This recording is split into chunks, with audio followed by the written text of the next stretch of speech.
We're back with this Fox Business alert. Meta, the parent of Facebook and Instagram, just ordered to pay $375 million after the company was found liable for endangering children. This is related to a lawsuit brought by the state of New Mexico. Stop everything. Meta just got slapped with a staggering $375 million verdict for child endangerment. This isn't just a fine, it's a legal earthquake that's going to change how you use the internet forever. Stick around to see how this domino effect is already hitting Google and YouTube. We are here to recognize the heroism of the hundreds of dedicated Capitol Police, Metropolitan Police Department, and other law enforcement officers who stood in this building and across these Capitol grounds to defend the Congress, defend the country, and defend the Constitution on January 6, 5 years ago in 2021, from thousands of bloodthirsty rioters. Wait, did you catch that specific phrasing? Calling thousands of people bloodthirsty is a massive escalation in rhetoric, especially coming from the top leadership in the House. It's wild to see how different the narrative is inside the Capitol compared to what people are seeing in raw footage on the ground. You have to wonder if this kind of language is meant to unify or if it's just fueling the fire for the next election cycle. Look at the background. The ceremony itself feels almost cinematic, designed for the evening news cycle. It's a masterclass in political optics, but it's leaving a huge chunk of the country feeling like they're living in a completely different reality.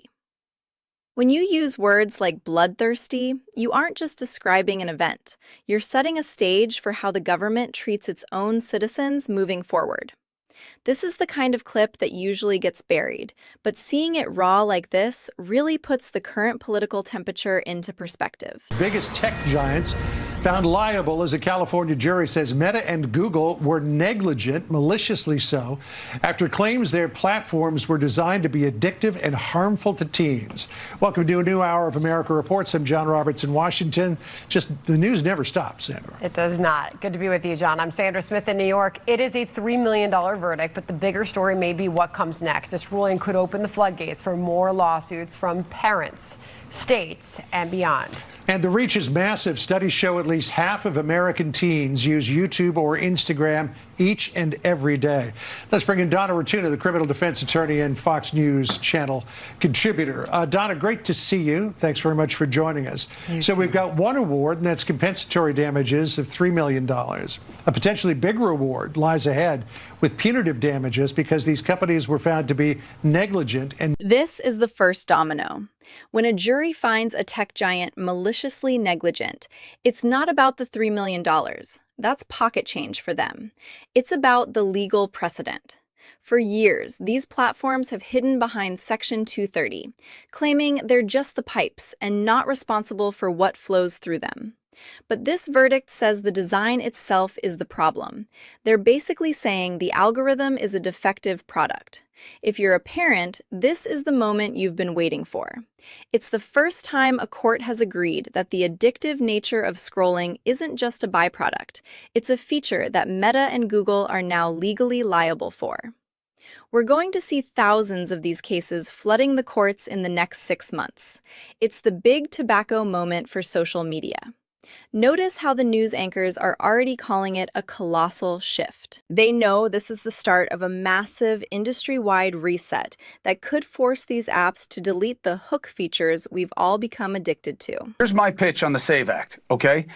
Of course it's 80-20 that with the American people that you should use an ID to vote because they're thinking it's an ID just like their driver's license or any other ID. They're not understanding that this is going to be harder to get. So here's my idea on the SAVE Act for you guys. Well, I mean, it is. It's harder to get what they want. If you need a passport or you need your birth certificate, that's harder than a driver's license in a lot of states. Randy, that's all I'm saying. So let's do this. Keep it the way you want, Randy. Well, that's what I'm saying is true, but hold on. What if you flip the mechanism? Don't put it on the people. Put it on the government.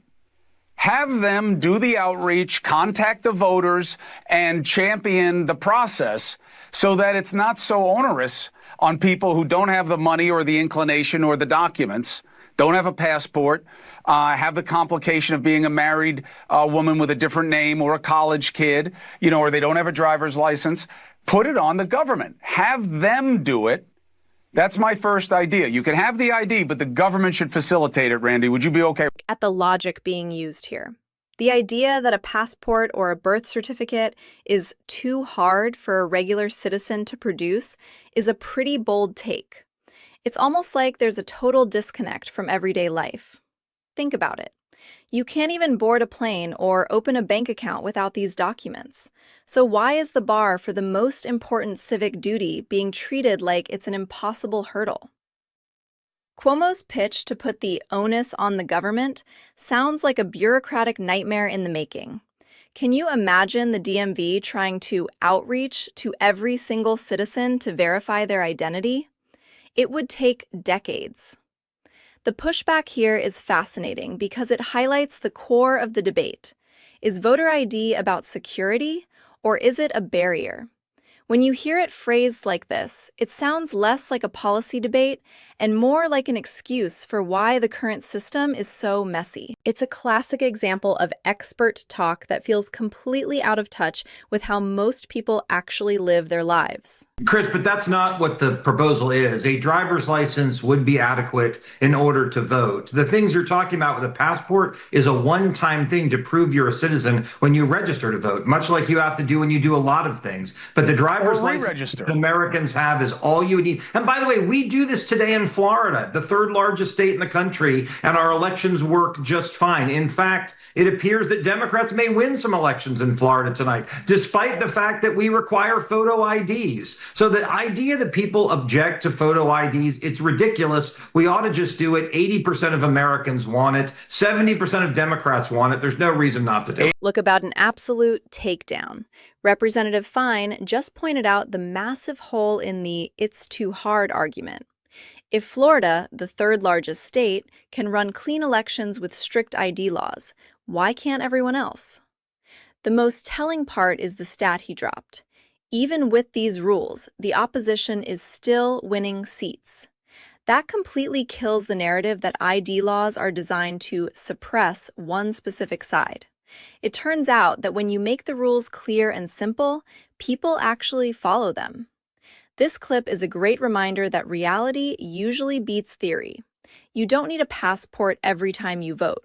You just need to prove you're a citizen once. It's a common sense solution that 80% of the country actually wants. Yet it's being treated like some radical conspiracy in the halls of DC.